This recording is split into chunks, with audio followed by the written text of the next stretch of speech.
kanila ng pinagyaman,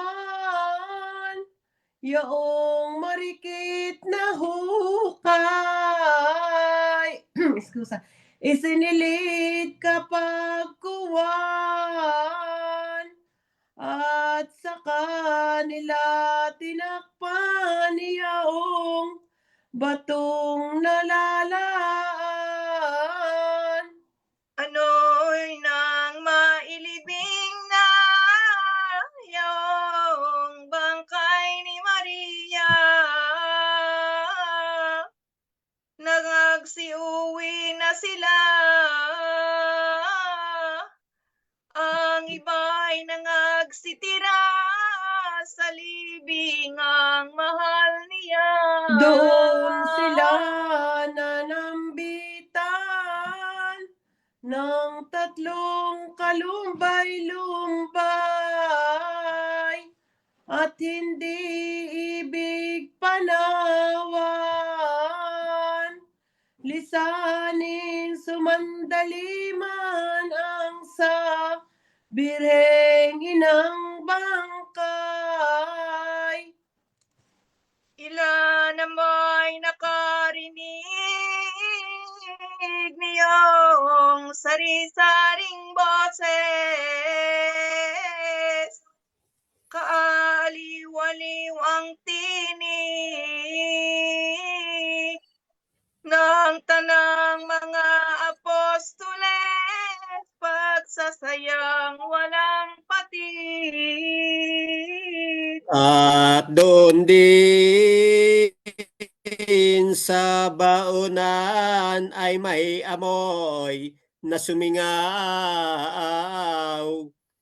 Bangong hindi ano lamang, nakapawit, nakaparam ng kanilang kalumbayan. Pinagtantat binilang na ng marurunong magbadya at ng mga apostoles pa. Taon at edad ni Maria ay 72.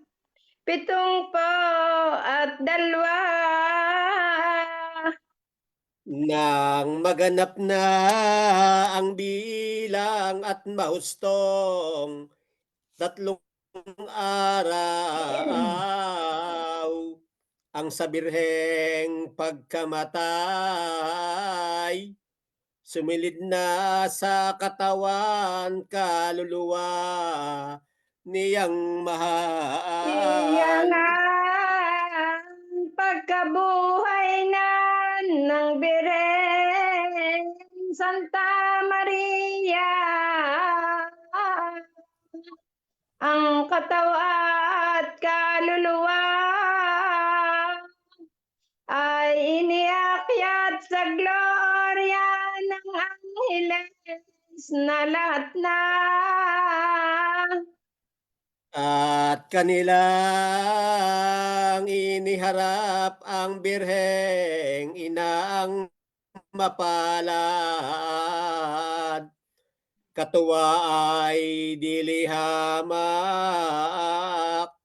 pagpupuri walang likat ng Santissima Trinidad. Halos di magkarinigan, pagpuri, pag-aawitan, pagsasaysay, pagdiri, pagsasaya at pagdiriwang.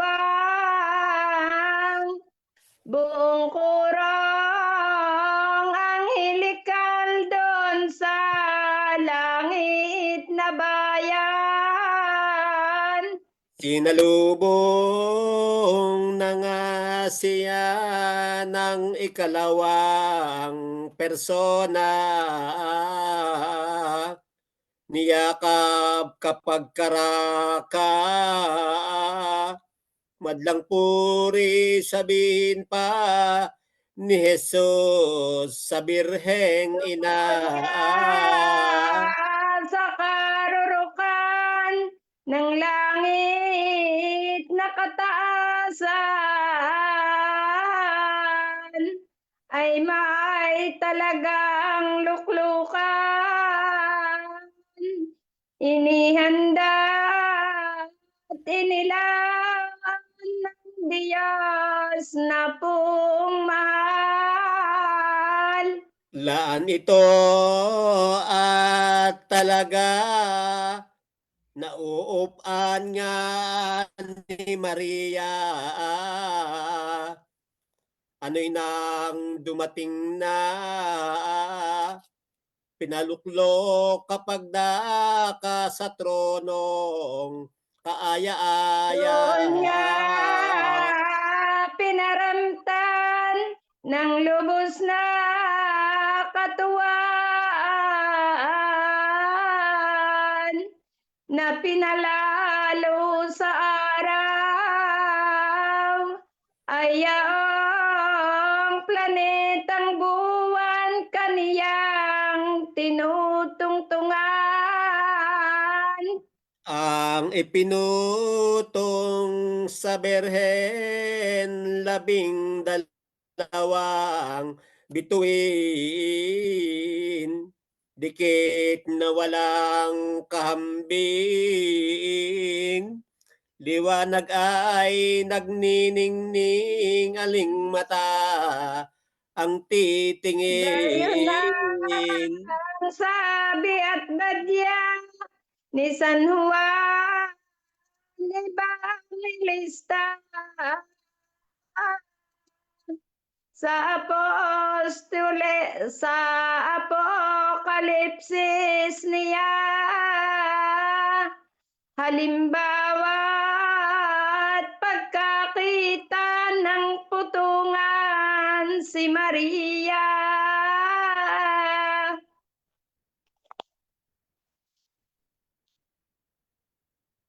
Nakamute, inay. Sorry. Ay ano'y nang maparamtan, ang birhen ay maputungan, ng bituing makikinang, sabihin ang katuwaan ng buong sang kalangitan. Kapag daka ay nangusap, doon nga at isinulat ng Santisima Trinidad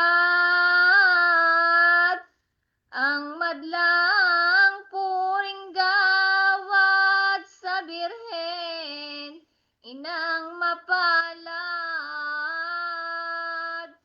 Ang bati ng Diyos Ama, aba anak kong maganda, na napupuspos ng grasya, sumunod at tumalima sa mga hiling ko't pita. Ang puri ng Diyos anak, aba ina kong mapalad. Bukod sa babaeng lahat, kasama-sama sa hirap ng pagsakop ko sa lahat. Yaong ikatlong persona ay ang bati kay Maria. Aba, mahal kong esposa, na iniirog ko tuwi na linis na walang kapara. Sumagot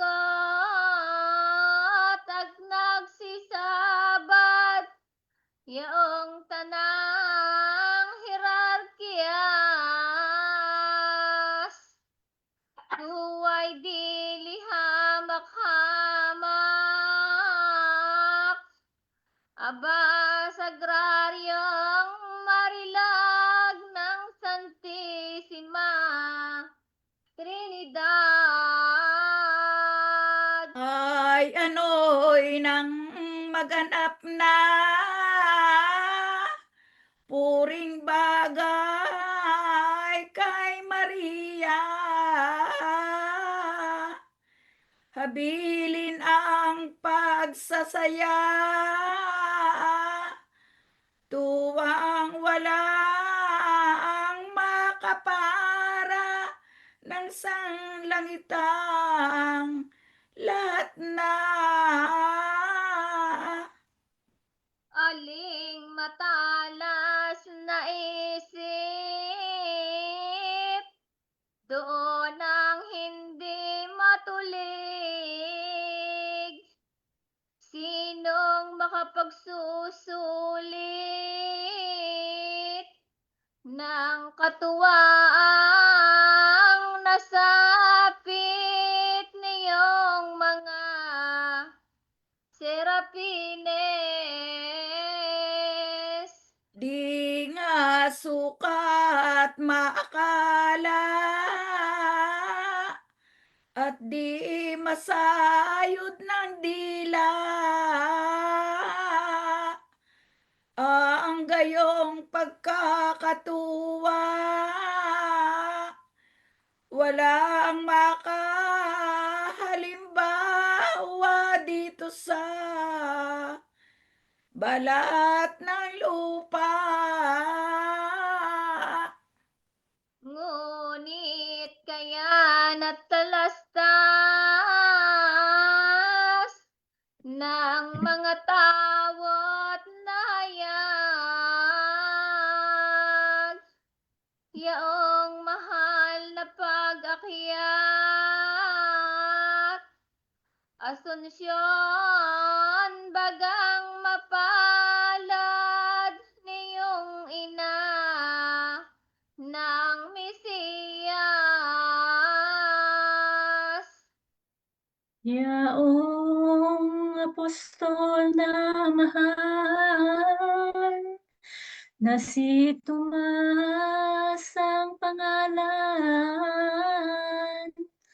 bukod nga ni siya lamang ang di nakakitang tunay ng sa Birhen pagkamatay. Ito naman ay talaga ng Diyos na poong Ama,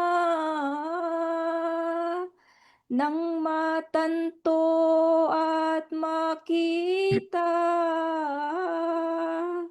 at mahayag sa lahat na ang Asunsyon ni Maria. Nang si Tomas ay dumating sa bayan ng Jerusalem, hindi nakita ang Birhen, sapagkat nga nalilibing ang katawang maluningning. Sabihin ng hapis sindak ng apostol na si Tomas, luhay bahang katulad, kulang ang mawalat ang dibdib sa paghihirap. Ay aniya, Birheng mahal, laki niyang kamurahan, at hindi ka na dinatnan pag-alis mo't pagpanaw dito sa hamak na Buhay ko'y anhin bayan. mo pa kung sa iyo'y mangulila. Mahanga ay mamatay na at nang kita nga'y makita sa maluwalhating glorya. Sa gayong mga pagtangis ni Tomas na nahahapis at ang mga apostoles inaliw siyang masakit ng ganitong Ngunit di rin pagsusuri. tumiwasay puso niyang nalulumbay. Di maidlip gabi't araw sa laking kapighatian, di makakain munti man. Dumating kapag karaka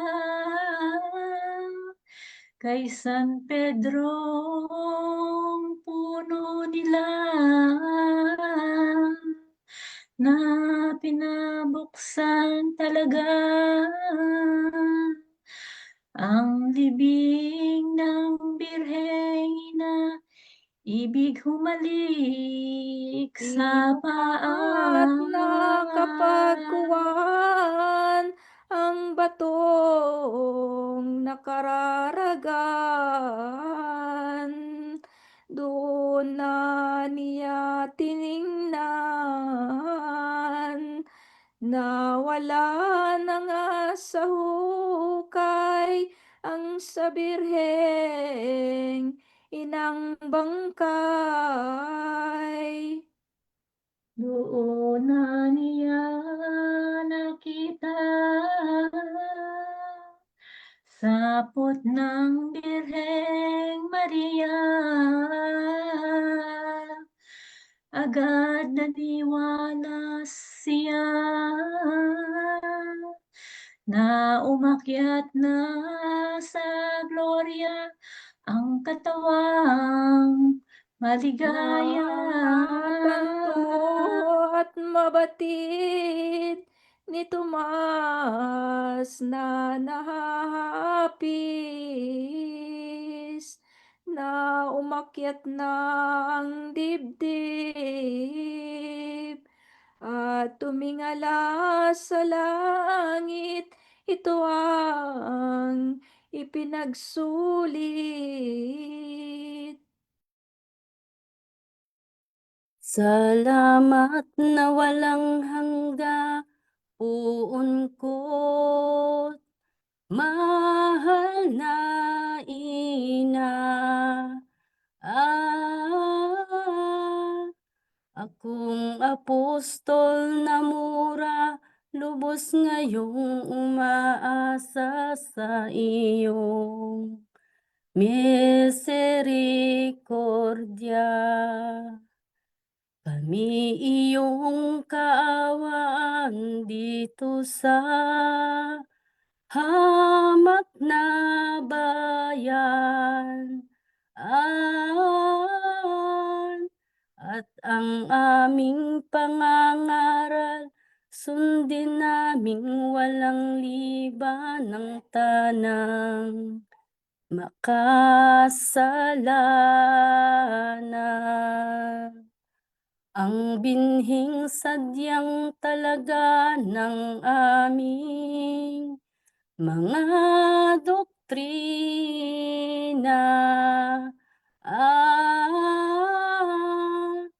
Magnanaong nawat mamunga sa puso at kaluluwa ng tanang anak ni Eva. Nang ito'y may pagsaysay, agad naghiwa-hiwalay. Ay, ang apostoles na tanan nangagsiuwing di naliban sa kanilang bayan.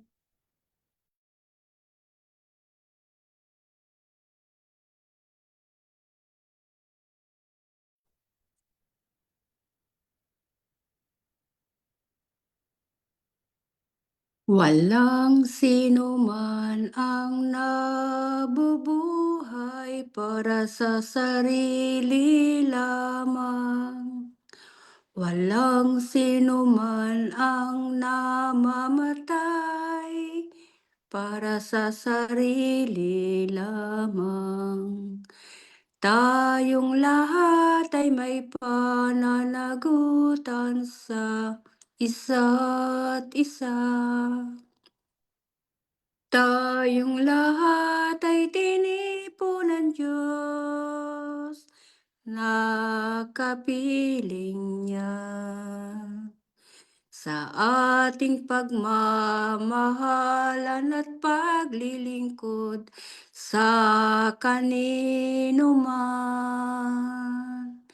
Tayo ang nagdadala ng balita ng kaligtasan. Tayong lahat ay may pananagutan sa isa't isa. Tayong lahat ay tinipo ng Diyos, nakapiling niya.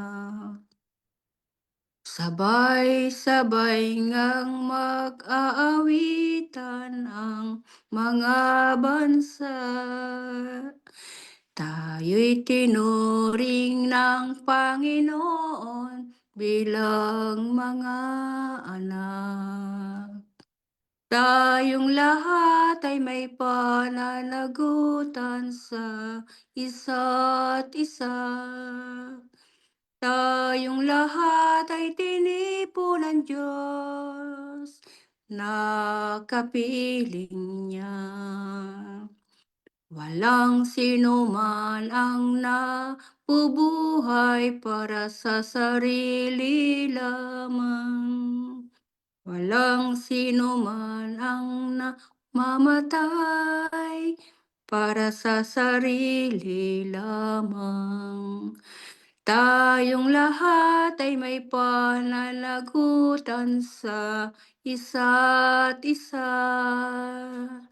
Tayong lahat ay tinipo ng Diyos, nakapiling niya. Tayong lahat ay tinipo ng Diyos, nakapiling niya. Sa ngalan ng Ama, ng Anak, at ng Espiritu Santo. Amen. Magandang gabi po ulit. Nabasa na po yung gospel at wala yung mag-share.